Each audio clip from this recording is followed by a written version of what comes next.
you giving out the gold now, and you will be taken, and then you will take the price also on the same session. That is permissible. If you delay the session, for example, you want to purchase a gold on deferred payment, that is not permissible in Islam. Okay. Can you explain again? I couldn't understand. Which one? The nasi'ah. Yeah. Nasi'ah is different. For example, you are purchasing gold on deferred payment. Okay, because what? Because currency is just like gold and silver. So when you are purchasing gold and silver by using currency, you must make the payment on the spot. When you delay the payment, you automatically will be involved in riba nasi'ah. The delay. Yeah, but if they say that they are selling this price for, let's say 100 kuna, and they are selling it for 150 if I pay it over 12 months. Oh, that's different. That is selling assets. That is selling items. Items just like sofas or cars. There's no problem with that. The only thing, the problem here is with the 6 items only. Little bit complicated because you have to understand the 6 items first. That I already mentioned.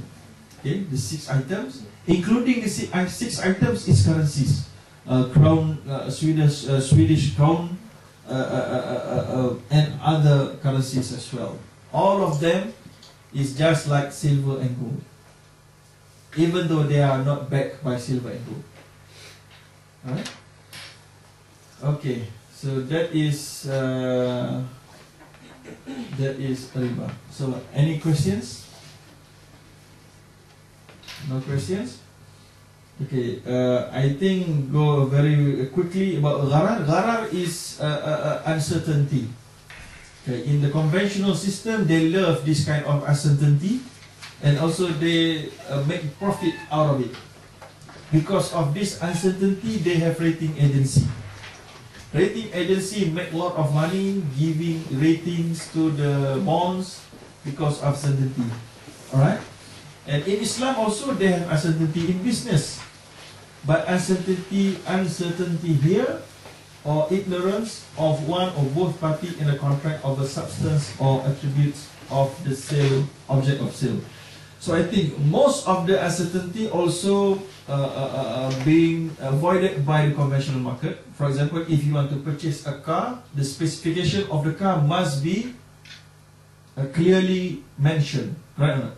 The type of the car, the engines, and also if you want to purchase a rice, you want to purchase a wheat, how many kilograms, and so on and so forth. So all of that are in line with the Sharia law, no problem.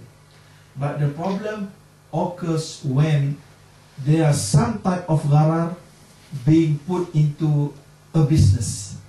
For example, listen carefully. Do you know about discount card? You know discount card. Discount card is, for example, in some country they have a wash for cash, a car for wash, and also for this workshop for cars to polish the car and so on and so forth. Okay, for a year you have to pay like a membership, you know, like a membership. You have to pay 1,000 crown. If you pay, you will get discount. Normal price for washing the car is X amount, but you will get X amount minus Y. So meaning you will get lower amount. But if you don't utilize it, you will be at the what we call loser end. Okay? You will lose because you have already paid 1,000. If you don't have enough time to go to the wash car place, right? So you have already paid. Okay, so that is how they manage it. So the company will get the profit from the one lump sum fee, and then you will get the profit if you utilize your card. Understand? That kind of discount card is again prohibited in the perspective of Islam. Why? Because gharar. In Islam, every transaction must be absolute and clear. What payment is what? The payment is for what? For what amount? What are the specifications? But now it is not clear. You are paying 1,000 to get car wash for 1 year. For how many times? It's up to you, but you don't know whether or not you will utilize it or not. So, for example, membership cards where you just sign up, register for a particular card, like for example Tesco stores or ICA here. You don't pay obviously anything, you know, as an initial deposit. So what you do is basically just each time you buy something, you swipe your card and you put the points. And after that, they give you a discount. Is that permissible? That is permissible, Right. because you don't pay anything to get the discount. Right. Okay. Or you pay. Yeah, that is the first version, permissible version. The other permissible version for discount card is like this: you are purchasing books from this, for example, WH Meets, for example. If you purchase up to £50 sterling, for example, you will get the card for free. Yeah. So that is also permissible. And then because of the card, you will get the privilege of discount on this occasion, that occasion, and you can go to that restaurant and get some discount, that boutiques and get some discount, that shop and get some discount. That is permissible because you are to get the discount. Yes, you pay because of the book, but you pay the correct amount of the same price as the normal price. Yeah. That is permissible. Just like also petrol station, for example, in some country, when you pay $50, for example, you will get the discount card for free. That is okay. But the discount card, which is not permissible in perspective of Islam, is you have to pay for the card, for the discount, that which you are not still, you are not, you just still don't know how many times you will utilize it. Just like there is one card, what we call time sharing. You know time sharing? Time sharing. You have to pay 20,000, for example, crown to get a card, membership, just like membership card to go to that restaurant or to go to that chalet. For 1 year, you will get that facility with a discount, but you still don't know when you will go. And then if you are not able to go because of any reason, whatever reason, you will lose your money. That is gharar. Really, time sharing is not permissible. Okay, it depends. Right. If you are not utilize the facility, but you are entitled to sell it to the other parties, that is permissible. Okay. But if the term say you cannot sell it to the other party, it is meant for you only. If you not utilize. So, for example, if you fall ill, and because of that you can't really attend that, or you can't, utilize that timeshare, is that Yes. right? Because there's a genuine illness in question. Yes, because of the genuine illness, you wouldn't know whether or not you can utilize the facility. That is because of that reason. It is what we call that is gharar. That is gharar. That is different from hotel room. Okay, the hotel room is different. For example, you are checking in at this time, and then you are outside, and then you are ill, go to hospital, you are not utilize the hotel room. There is no problem because the hotel is being paid for days, because of the days. Just like you are going fishing, you have to, in order for you to go to fish, to go fishing in this pond, you have to pay 20 crown for 1 hour. And then unfortunately for that 1 hour nothing did. So that is not haram because you are paying for 1 hour. You are paying the time. So if it's okay, if it's That's specified then it's okay. For example, a lot of people in this country, for example, they would have a summer cottage, say for example for two months or 2 weeks, and they would pay for that, a premium for that over the year. Okay. Is that allowed?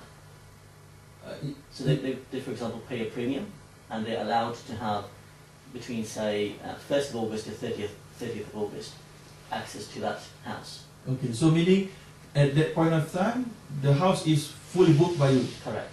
You can go to utilize or not to go, it's up to you. Correct. Okay, if that's so, is it permissible for you to invite other party to utilize it? It is, I think, yes. Yes, if yes, yes, okay. Right. Meaning you are renting it. It's different, you are renting it. Timeshare, normally, they wouldn't allow you to sell it to the other party, it's just for you. Right. Okay? Right. I was just wondering because a lot of, let's say, fitness center or swimming pools there, by the municipality, you have to pay for it. So, for example, if you want membership. yeah, you have to pay membership, whether you want to go once a month or twice a month, you pay according to that. And then they have an option where you can go unlimited times for a year. So that part, that unlimited time, would you consider that? You pay more, of course, but then whether you go one time or you go twice a day every year, the price is the same. Yes, I understand. So from the theory perspective, it's gharar already. Okay, it's gharar. Because the unlimited time, There's a limited but time, but unlimited number of exits. unlimited numbers. So limited time. That's true, it's limited time. That's true. It's like you get a 1 year card, and whether you go 12 times a year or 24 times or 36 times. Oh, this is lifetime card. But it's not a lifetime plan, it's only for a year. For a year. Oh, for a year. Only for a year. Unlimited numbers. Unlimited numbers, it's actually. Unlimited numbers of visits. Okay. A similar case is also like, for example, we buy a telephone connection from an operator, and they say that you pay 300 something kroner and you have unlimited number of minutes to talk. So is it, did it also become the same situation or? Okay, there are two types of gharar. Gharar, minor gharar and major gharar. Actually, a lot of things they have gharar in it. Just like you purchase a tin in can, food in a tin can. It's a gharar. Inside there you don't know. Okay? So that kind of gharar is minor gharar. Why? Because you have the rights to replace with the new one if something not good in there. So that kind of gharar is being mitigated by that kind of warranty. So everything, almost everything in the business world, they have gharar. Just like you have the situation just now. Also, you are paying something for 1 year membership. You can utilize it whatever number you desire, but you still don't know you will utilize it or not. That is gharar there. There is the gharar there actually.